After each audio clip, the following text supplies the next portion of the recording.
Hello everyone. तो आज हम सेवन्थ चैप्टर गो थ्रू करेंगे, NCERT class first mathematics.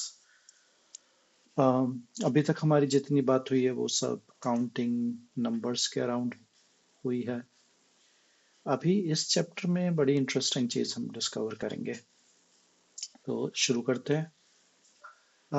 Example यहाँ पे शुरुआत की गई है, एक भूमिका बनाई गई है कि बच्चे को समझ पाए। तो बच्चे जो देख रहे हैं, छोटे छोटे, वो देख रहे हैं कि एक फैमिली है यहाँ पे।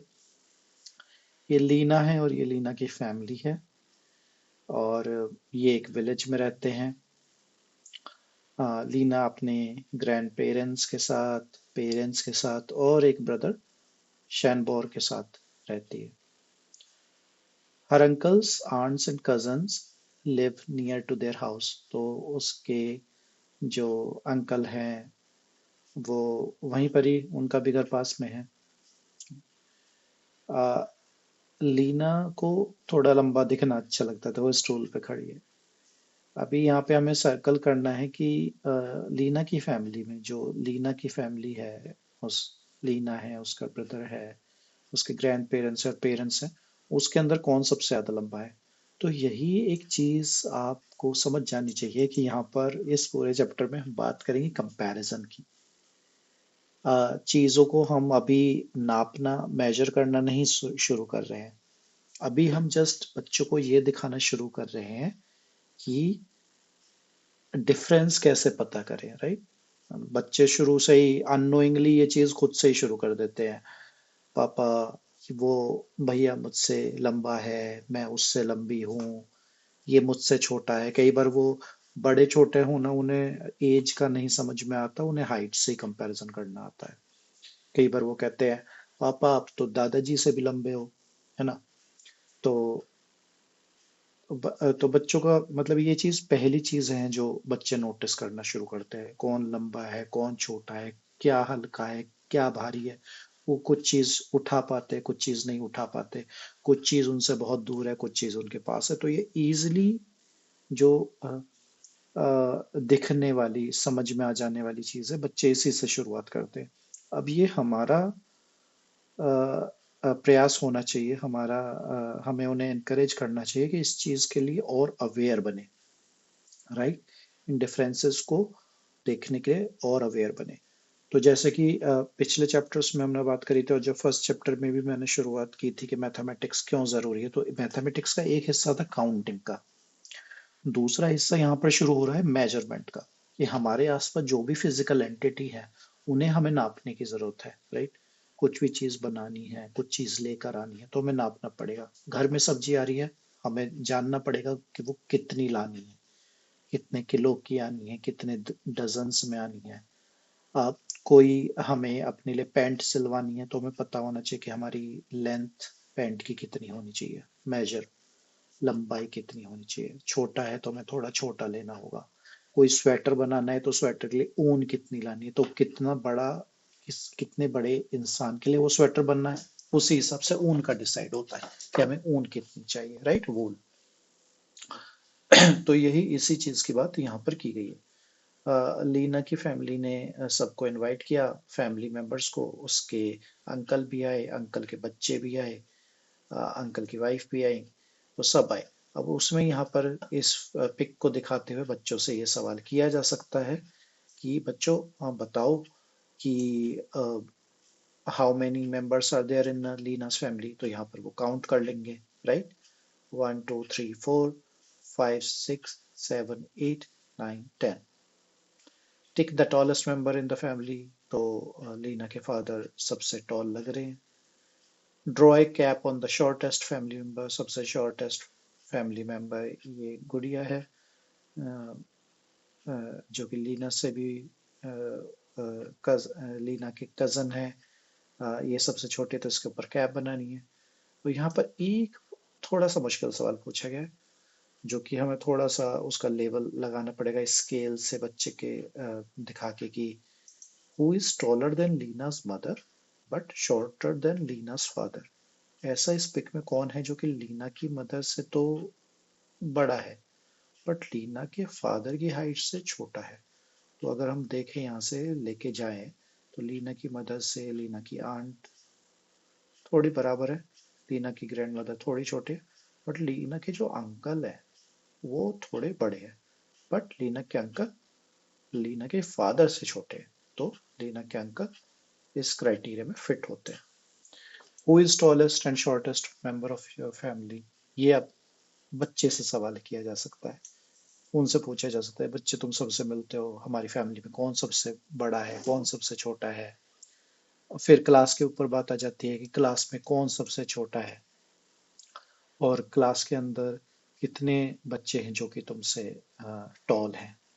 तो इस तरह की ऑब्जर्वेशन है जो कि बच्चों को अवेयर करती है कि अच्छा ये नापा कैसे जा सकता है। फिर बीच में एक सवाल भी आएगा, बच्चा आपस में थोड़ी सी लड़ाई करता है कि नहीं मैं टॉल हूँ, नहीं मैं टॉल हूँ। तब वहां पे हम उन्हें मेजरिंग का कंसेप्ट इंट्रोड्यूस कराते हैं, किसी स्केल के थ्रू, किसी टेप के थ्रू हम उनकी लेंथ को मेजर करते हैं और उन्हें बताते हैं कि बच्चे ये आपसे लंबा है या आप इससे लंबे हो। वो क्वांटिफाई कर देता है, दिस इज द क्वांटिफिकेशन, कि नंबर के टर्म्स में एक्सप्रेस करना। अब एक तो कंसेप्ट ये आया टॉलर शॉर्टर का, एक यहाँ पे कंसेप्ट डिस्कस किया जा रहा है इस पिक के अंदर नियर और फारदेस्ट का। तो लीना का जो घर है हार्ट शेप है, हिली एरिया में है, और यहाँ पे उनसे correct option, her house is nearest to the shop and nearest to the school. तो दोनों ही अभी मैं बताऊंगा मैंने इस हाउस को लीना का हाउस क्यों बोला और इस रेड रूफ वाले हाउस को लीना का हाउस क्यों नहीं बोला, क्योंकि अगली स्टेटमेंट में ये चीज बोली गई है, रेड रूफ हाउस अलग से बोला गया। तो लीना का जो घर है वो सेम, ऑलमोस्ट सेम डिस्टेंस पर है शॉप से भी और स्कूल से भी, तो हम कह सकते हैं नियरेस्ट है। अब ये जो हमने नियरेस्ट वाली चीज बोली है ये उस रेड रूफ हाउस के रिलेशन में बोली है। The school is nearest to the shop, हाँ स्कूल शॉप के नियर है, and farthest from the red roof house, तो ये तो बहुत दूर दिख रहा है बच्चे, तो ये farthest है। The child is nearest to the school bus and farthest from the school, तो ये रिलेटिव सेंस में बात हो रही है।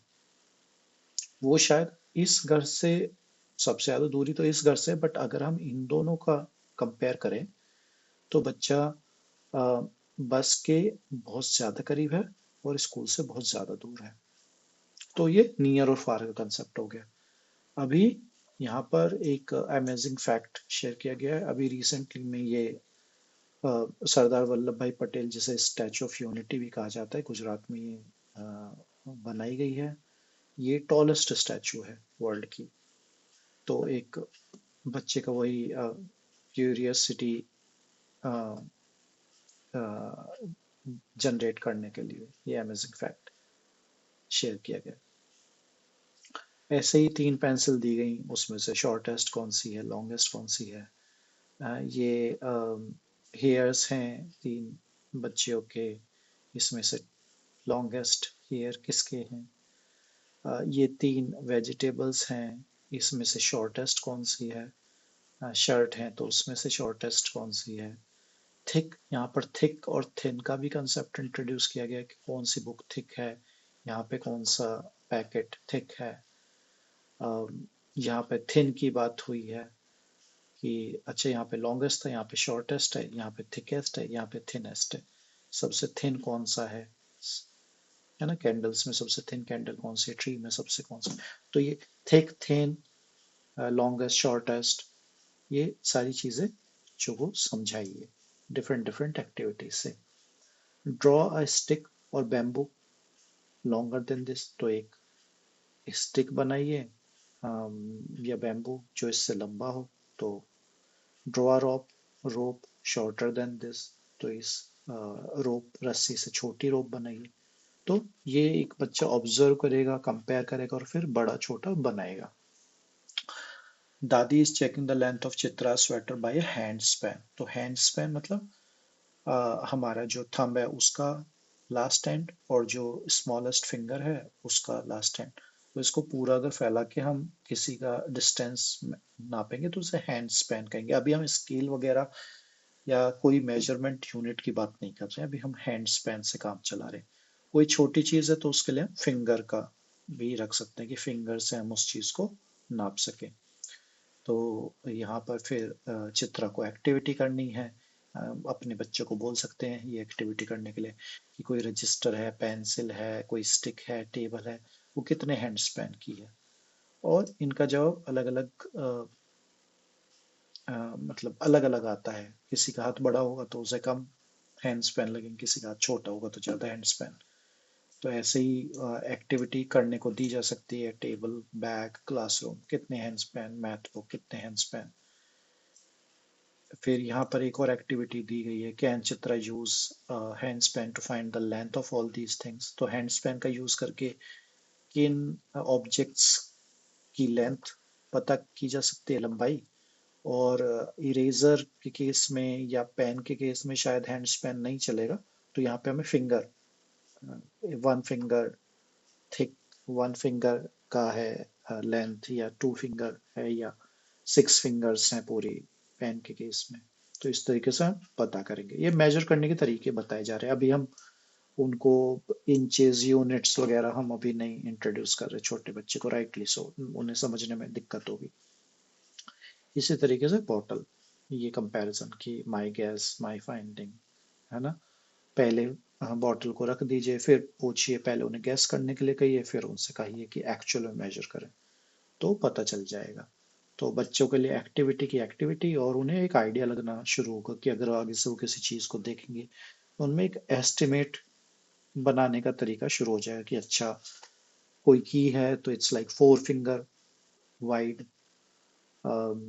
लेग है तो 2 या 3 हैंड स्पैन लेंथ है उसकी, राइट। तो वेरी नाइस एक्टिविटी। कुछ चीजें होते जो कि बहुत ज्यादा दूर के होते, जैसे कि मेरी सीट से मेरे क्लास का डोर, उसको हम फुट स्पैन से, जैसे बच्चा 1 फुट, दूसरे फुट बिल्कुल आगे पीछे लगा के उसको काउंट कर रहा है। क्लासरूम की दीवार की एक साइड को मेजर कर रहे हैं बच्चे। अच्छा, यहाँ पे सब में लेंथ कैलकुलेट हो गई। यहाँ पे हैवियर लाइटर ऑब्जेक्ट का कंपैरिजन आ गया। ये दो चीजें, इसमें कौन लाइट है, ये दो है, बैग है, वाटर बॉटल है, कौन सा लाइट है। ये टोकरी है और एक टोकरी में किटन बैठी हुई है, तो इनमें कौन सी हैवी होगी, तो ऑब्वियसली जिसके अंदर किटन बैठी हुई है वो ज्यादा हैवी होगा। पानी से भरी हुई बकेट हैवी होगी, जिसके अंदर पानी नहीं है वो खाली होगा। तो बच्चों में ये अवेयरनेस जता के, बता के, करा के उन्हें अवेयर किए कीजिए, और उन्हें ये heavy, tall, lighter, thick, thin, ये वर्ड्स से इंट्रोड्यूस कराइए। छोटे बच्चे हैं, थोड़ा सा टाइम लेंगे, बट जब ये एक्टिविटीज के थ्रू समझाया जाएगा तो इस बात को समझ जाएंगे। फिर उसके बाद क्वेश्चन पूछे जाएंगे, who is heavier between you and your friend, how will you find out, discuss in the class. कैसे पता करेंगे, कोई वेइंग बैलेंस लेके आएंगे, पहले खुद उस पर खड़े होंगे, फिर अपने फ्रेंड को बोलेंगे, तो उससे हम वेट पता कर लेंगे। तो यहाँ पर हम बच्चों को अभी भी केजी वगैरह के बारे में नहीं बताना। वो जो नंबर देखेंगे दैट्स इनफ, कि देखो इसका नंबर ज्यादा है, देखो इसलिए ये हैवी है, इसका नंबर कम है इसलिए ये लाइट है। Filling the bucket with water, कितने जग्स लगे एक वाटर बकेट को भरने में, कितने ग्लासेस लगे एक बकेट को भरने में, कितने बाउल्स लगे एक बकेट को फिल करने में। तो इसी तरीके से ये एक क्वांटिफिकेशन, यहाँ पे क्वांटिफिकेशन वाला कंसेप्ट शुरू कर दिया है। तो एक ही चैप्टर में देख रहे हैं हम बहुत सारे कंसेप्ट इंट्रोड्यूस हुए, लंबाई के, लेंथ के, थिक थिन के, हैंड स्पैन बताया गया है। अब यहाँ पर यूनिट भी, कि ये बाल्टी है, ये जग में भी 10 जग्स में पूरा भर जाए, है ना। तो ये अगर सेम साइज के पॉट्स होंगे तो वो एकदम से भर देंगे। अगर कोई कप है और ये गिलास है तो इसमें शायद 2 कप में ये गिलास भर जाएगा।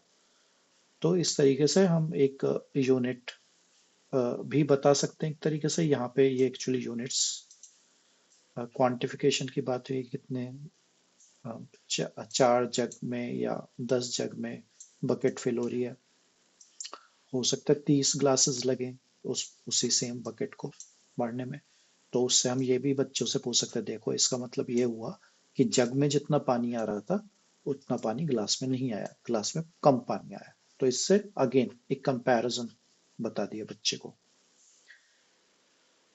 फिर यहाँ पर ये डिफरेंट आइटम्स, एक्चुअली मैं इसको अज्यूम कर रहा था इसी तरीके से, बट ये यहाँ पर अलग तरीके का कंपैरिजन बताया गया कि अब जब ये आइडिया लग जाएगा तो बच्चे से ये सवाल बनता है कि बताओ जग में ज्यादा पानी आएगा या बकेट में, बड़े पॉट में ज्यादा पानी आएगा या छोटे पॉट में, केटल में ज्यादा पानी आएगा या वाटर बॉटल में। हो सकता है इन दोनों में सेम है, इनमें थोड़ा कम आएगा, इसमें तो बहुत डिफरेंस आएगा, इसमें थोड़ा हाफ ट्वाइस का अंतर आएगा, राइट। इसमें शायद 4 कप्स में ये बॉटल भर जाएगी, थर्मस जिसमें हम चाय लेके जाते, गर्म रहते काफी टाइम तक। Water is very useful for us, the amount of water you need for given activity. अब टीथ को ब्रश करना है तो ऑब्वियसली हम बकेट तो नहीं यूज करेंगे, हम मग को ही यूज करेंगे, इतना पानी वेस्ट नहीं करना चाहिए। अगर हमें बाथ लेना है तो हमारे लिए बकेट काफी है, हम पूरा का पूरा टैंक खाली नहीं करेंगे, कोई टैप को चलता नहीं छोड़ देंगे। तो हमें कॉन्शियस भी रहना, तो इस एक्टिविटी से 2 फायदे हो रहे हैं, एक तो क्वांटिटी का आइडिया लग रहा है बच्चे को, दूसरा हम उसे अवेयर भी कर रहे हैं कि वेस्टेज नहीं करनी बच्चे, चीजों को एफिशिएंटली यूज करना है। हमें किसी के लिए 2 ग्लासेस ऑफ लेमन वाटर बनाना है तो एक जग का पानी काफी है, बकेट क्यों यूज करनी। बकेट यूज करेंगे तो बहुत ज्यादा ग्लासेस बन जाएंगे, पूरी पार्टी हो जाएगी lemon water. For watering the plant, mug, एक मग से काम चल जाएगा, पूरा बकेट नहीं कराना, नहीं तो ओवरफ्लो करने लगेगा, नुकसान भी पहुंचेगा। तो डिफरेंट डिफरेंट चीजों से इंट्रोड्यूस करा के हम समझा सकते हैं। यही इसी की बात भी की गई है, रनिंग टैप वाटर की जगह बकेट से क्यों हमें बात लेना चाहिए, हम नहीं, हमें वेस्ट करना चाहिए पानी, पानी की वैसे ही काफी ज्यादा किल्लत है दुनिया में, साफ पानी की, तो हमें उसके लिए अवेयर रहना चाहिए। Tear and paste colorful paper strips to make one portion of the strip short and another longer। तो अगेन ये एक्टिविटी है, शॉर्टर स्ट्रिप लगानी, लॉन्गर स्ट्रिप लगानी। ये कैरी के केस में बच्चा एक मग को कैरी कर सकता है but bucket full of water को नहीं कैरी कर पाएगा। तो इससे आइडिया लग जाएगा। Ask children how many glasses of water they drink in a day. अच्छा, ये एक और देखिए, कितनी तारीफ की जाए कम है एनसीईआरटी बुक्स की, एक ही चैप्टर में कितने सारे एस्पेक्ट्स डिस्कस किए जा रहे हैं। यहाँ पे बच्चों को इस वेस्टेज के साथ साथ हेल्थ कॉन्शियस भी बनाया गया है। It discuss and sensitize them about water getting wasted around them, what they would do if water is left in the glass, should it be thrown or given to the plants। हाँ, तो wastage की बात हो रही है, उन्हें पानी पीना चाहिए, थर्स्टी नहीं रहना चाहिए, उसकी बात हो रही है। सेविंग वाटर, तो बहुत ही अच्छे तरीके से बुक्स लिखी जाती है एनसीईआरटी की, बहुत ही अच्छी बातें भी सिखाई जाती हैं। So thank you very much, see you in the next chapter.